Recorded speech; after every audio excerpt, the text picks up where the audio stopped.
Welcome to the Learning Pines YouTube. We hope this video helps.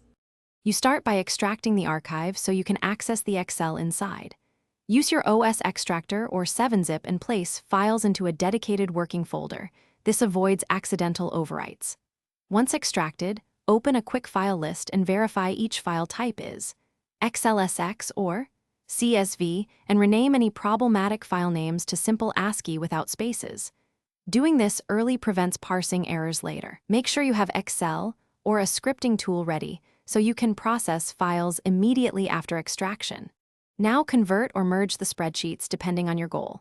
If files are CSV, import them into Excel or use Power Query to set delimiters, encodings, and data types. For XLSX, inspect sheet names and headers to map columns consistently. If you have many files, run a Python pandas script or a PowerShell loop to read, standardize columns, and export unified files. This automates repetitive mapping and preserves data types. Once done, preview a few rows to confirm numeric formats and dates converted correctly. Complete the workflow by saving the cleaned files to your target format and, if required, compressing them back into a new zip. Before closing, validate a representative sample.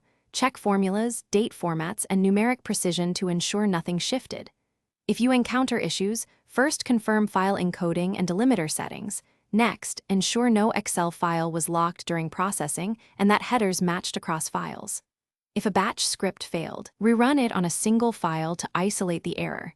Then apply fixes and reprocess the set. Thanks for watching.